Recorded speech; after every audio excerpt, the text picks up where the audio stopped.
News every 15 minutes, weather every 10, and sports twice an hour. Newstalk, KGVO, AM 1290 and 101.5 FM. You're listening to Montana Morning with Peter Christian. Missoula police still investing two separate assaults that occurred Thursday. Good morning, everyone. Montana Morning. It's Monday, October the 24th, 2016. The sky is partly cloudy. We have 35 degrees in Missoula. Our newscast this morning, sponsored by Ponderosa Dental, just off Reserve on 3rd.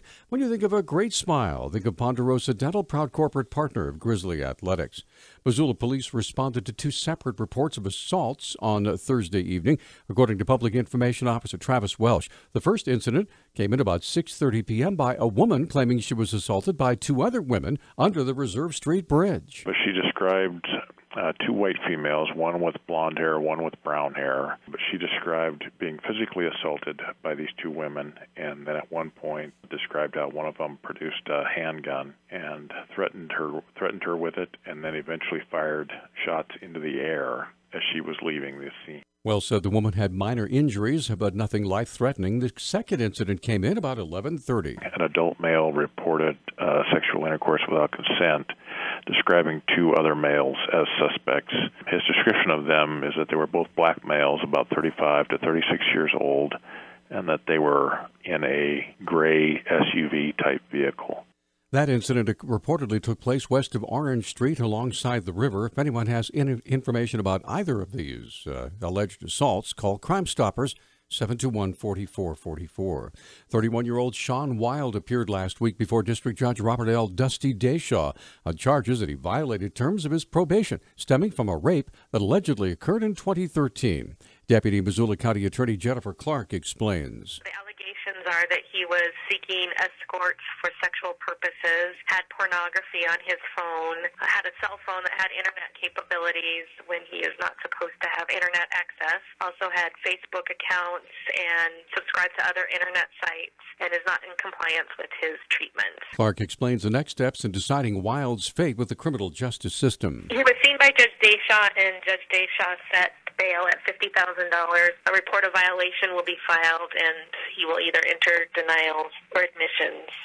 If he enters denials, then it'll be set for a hearing. The maximum that he could be serving in jail is 20 years. Wild admitted raping a woman in 2013, but his mental health issues at trial ended with a hung jury. He was eventually convicted on 2 counts of criminal endangerment with 10 years suspended on each count. He's now back in the Missoula County Jail on $50,000 bond. Secretary of State Linda McCullough says there's no question that Montana's November 8th elections will be fairly run, but she is advising voters to mail or hand-deliver their ballots directly to their election office.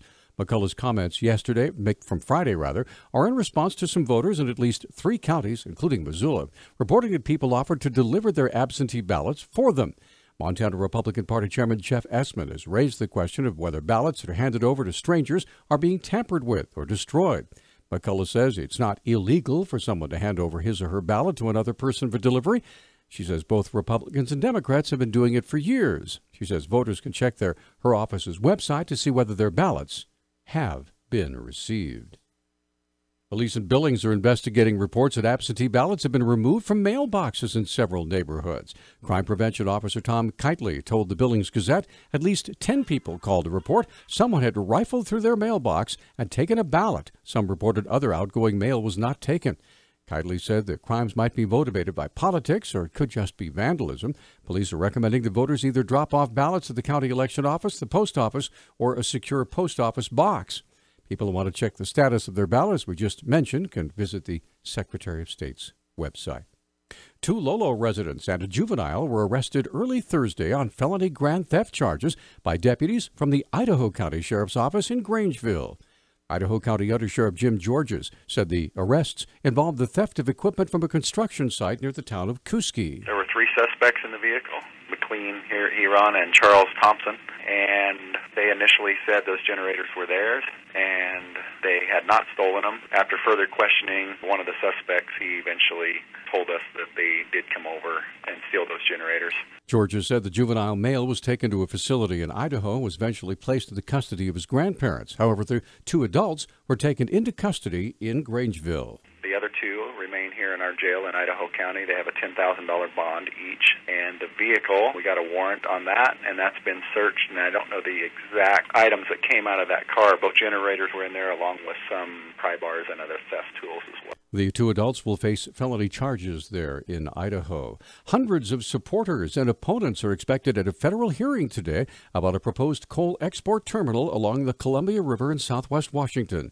The U.S. Army Corps of Engineers is taking comments on its draft environmental review of the project at a public hearing in the town of Longview. Millennium Bulk Terminals Longview is proposing a project in Longview to handle up to 44 million metric tons of coal a year. Coal would arrive by train from Wyoming and Montana and other states to be stored and loaded on ships for export to Asia. Company CEO Bill Chapman and other proponents are scheduled to speak at an afternoon rally. Opponents worried about potential train accidents, increased vessel traffic, and others issues they say will turn out in large numbers as well. Now that the general rifle hunting season's underway, Montana's insurance commissioner is warning drivers to be on the lookout for deer, sometimes even a few elk on the highways. Monica Lundeen said Montana is the #2 state in the nation for vehicle versus deer collisions. I know every Montanan has either had a close call or two or has actually hit one, but we just want to remind folks that, you want to slow down, make sure you're taking precautions, because certainly we've got a lot of suicidal deer out there this time of year. Indeed. Lundeen said the average insurance claim when striking a deer is over $4,000 and offers this advice. When it comes time to actually file a claim, if you should hit a deer, we want to make sure that folks are also reminded of the fact that they can take their vehicle to the collision repair business of their choice. They do not have to take their car to the place that the insurance company tells them to. In addition, in 2013, the Montana legislature passed a law making it legal to harvest roadkill. Yum. News Talk time now is 6:11. News Talk, KGVO. Missoula's official weather station. Look for some patchy fog around the area for the second day in a row in the Missoula Valley. We will warm up pretty rapidly, though, as we head into the afternoon. Partly to mostly cloudy skies with a high of around 63. I'm meteorologist Matt Gray for the NBC Montana Severe Weather Alert Team.